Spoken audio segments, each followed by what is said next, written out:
Hi, my name is Susan Davies, and I'm a professor of school psychology in the Department of Counselor Education at the University of Dayton. And today I'm going to be talking with you about concussions in college.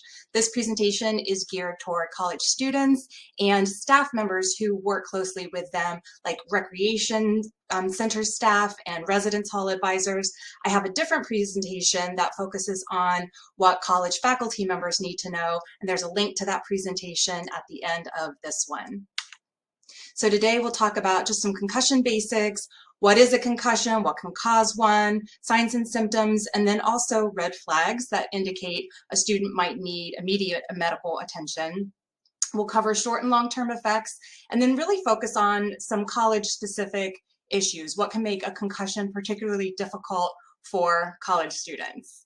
And then finally, we'll cover the response, what to do, and recommendations for concussion recovery.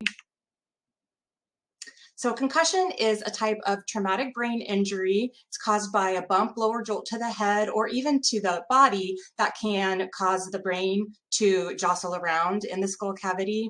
And it can change the way your brain normally works. It can stretch and shear and damage brain cells.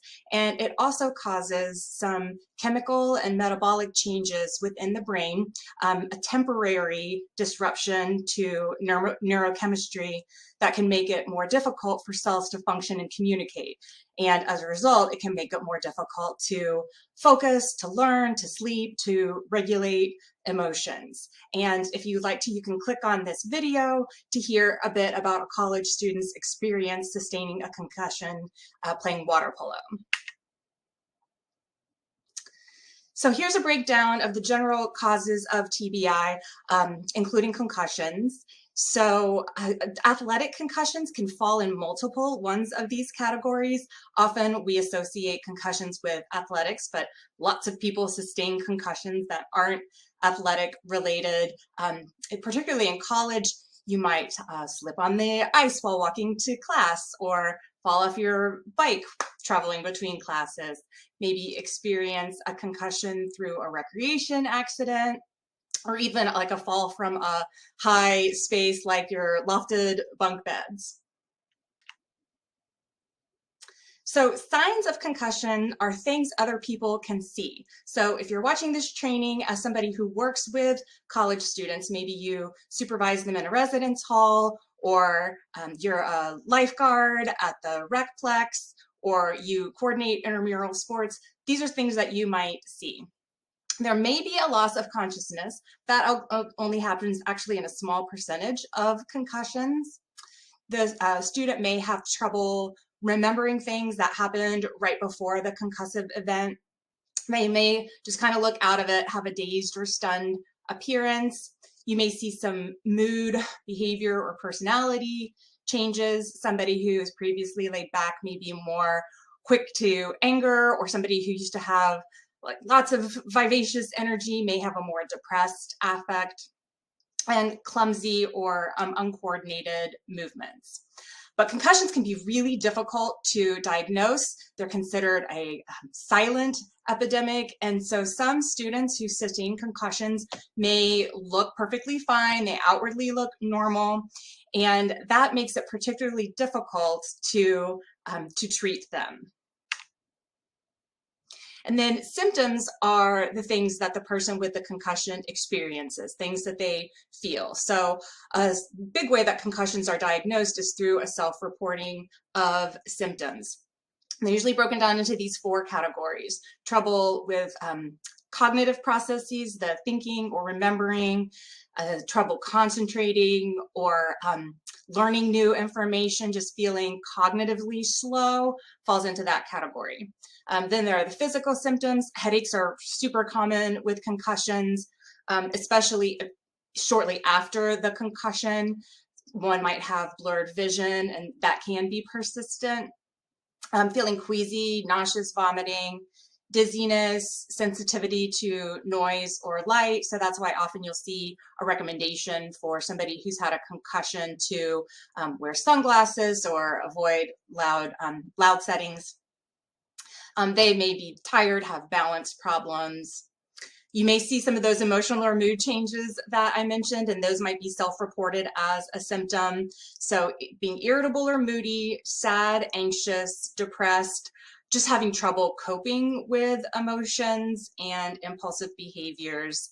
And then finally, sleep changes. Somebody who sleeps more than usual, less than usual, or has trouble falling asleep. So in monitoring concussions, often there'll be a self-report of which of these symptoms a person has and how bad they are.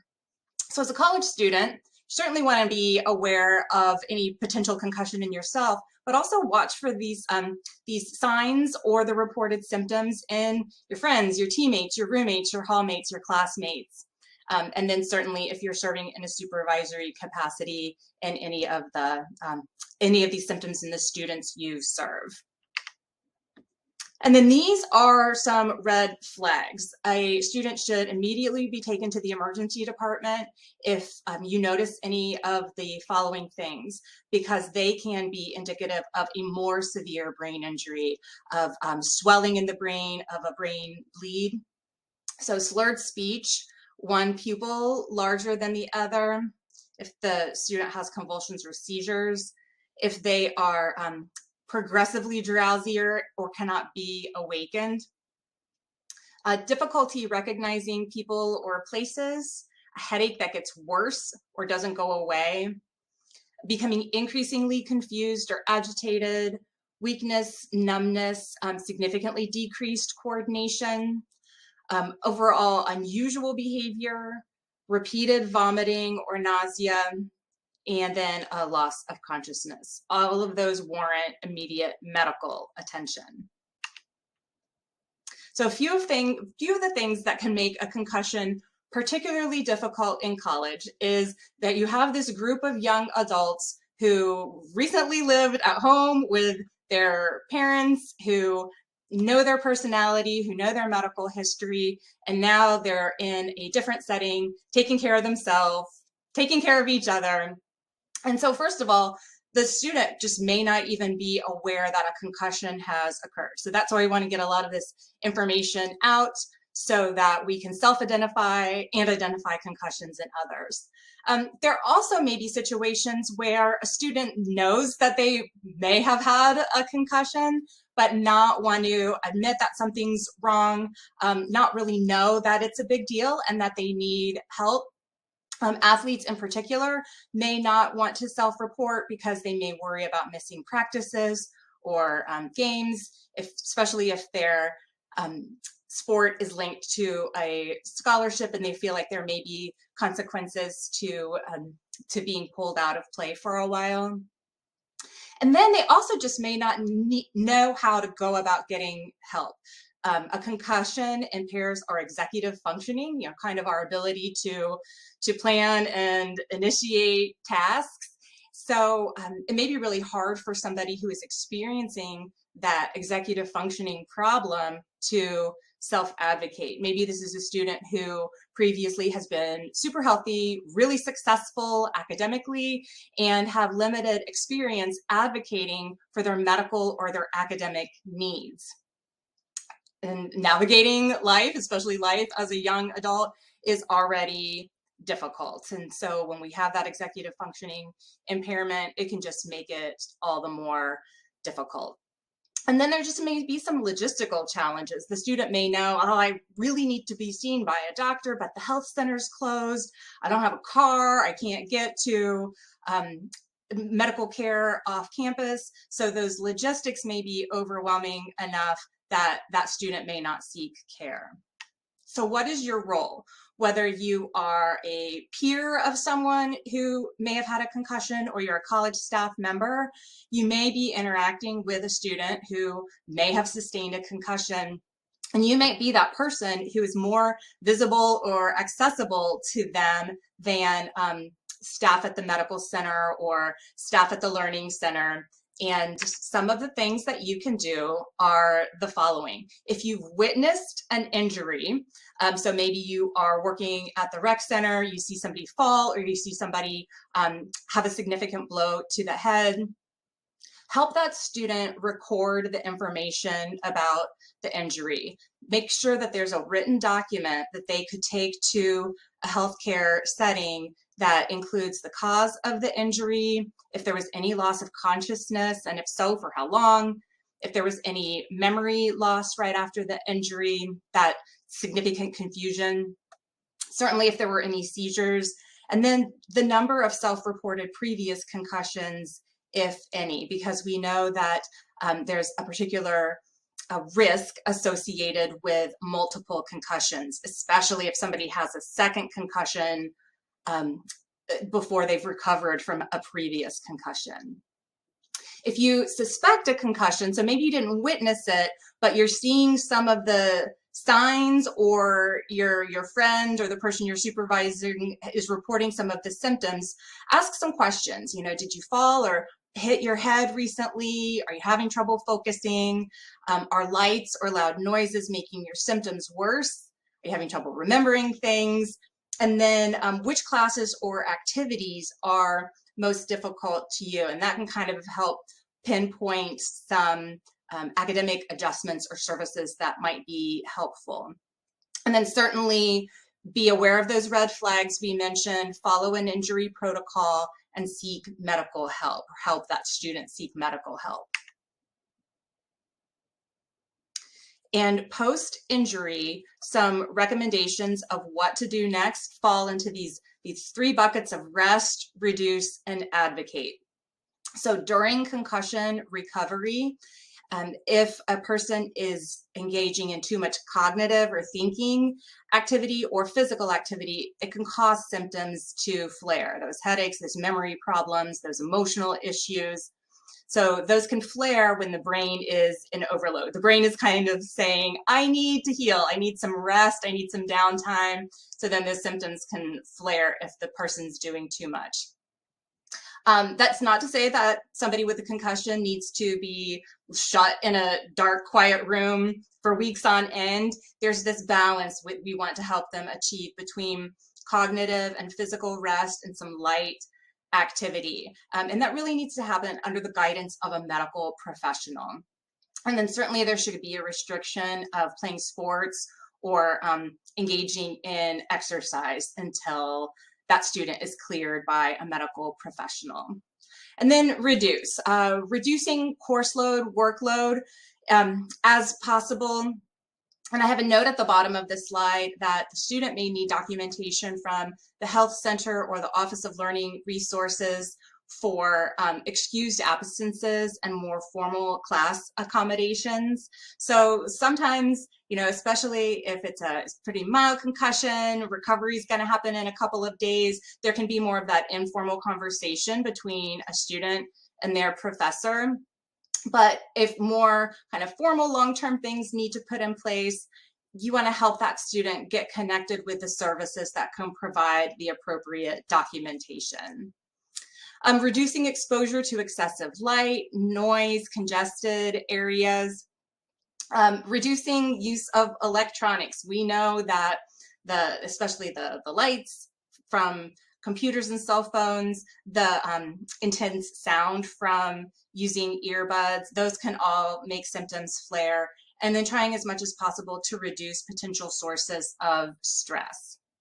And then helping that student advocate. So you want to use on-campus resources as needed. So support from the health center for treatment with the medical issues, with those physical symptoms especially. But that health center can also provide documentation to professors, and they can help the student connect with other campus resources, including the Office of Learning Resources that can help a student connect with academic support, with tutoring if needed. Also can provide that documentation for some more formal academic accommodations, and I'll get to those in the next slide. And then services from the counseling center, especially for help with coping with some of those emotional issues, the stress and the loneliness that can be associated with a concussion. And then more advocacy, helping that student notify their parents and professors, coaches, and supervisors. So everyone that's that key person, all those key people in that college student's life, it can be really beneficial for them to know that the student has experienced this medical issue. So especially if you're in a position where you're working closely with this student, encourage them to share and to notify these key people of what's going on with them medically. And then tracking and monitoring those symptoms. So going back to that slide where I talked about the cognitive, the physical, the sleep-related, and the emotional symptoms, is there anything that makes those symptoms better? Is there anything that makes those symptoms worse that the student should avoid? And then this is where I have that note on more information on what college faculty need to know about concussions can be viewed at this link. So we have some training videos, a handout, and some resources to help professors and other college instructors know how they can support college students in their classes and their advisees who have sustained concussions. And these are some of those academic accommodations that might be recommended by the Health Center or the Office of Learning Resources that we encourage faculty to implement to support students who come back to class and are still symptomatic. So students can, once they're not acutely symptomatic anymore, they can come back to class, maybe on a reduced schedule or with a reduced workload, with permission for extended deadlines so that they have the opportunity to do their best work. But sometimes those assignments just building up and building up can be really stressful. So exempting a student from non-essential work can be one of the most helpful things that can happen in the college classroom. And then providing tutoring support, for example, through the Office of Learning Resources, or even just a more informal arrangement, especially with a peer who's doing really well in the same classes that the student is in. Things that support attention and memory can include breaks during longer class sessions, getting handouts of class notes, breaking work into smaller sections, and then with the instructor's permission, recording class so that that student can go back and review information. Because sometimes, especially in a long class session, the student can tend to zone out or really have trouble retaining information that's presented in an auditory way. And then finally, planning and organization, helping that student with their time management and prioritization of assignments, going through that syllabus with the student to kind of map out that plan of work and reading and projects and so forth in advance, connecting them also with the classmates or the professor to kind of verify the tasks, make sure they know what they need to do and that they're on the right track. So I thank you for your time, and I hope you found this information helpful.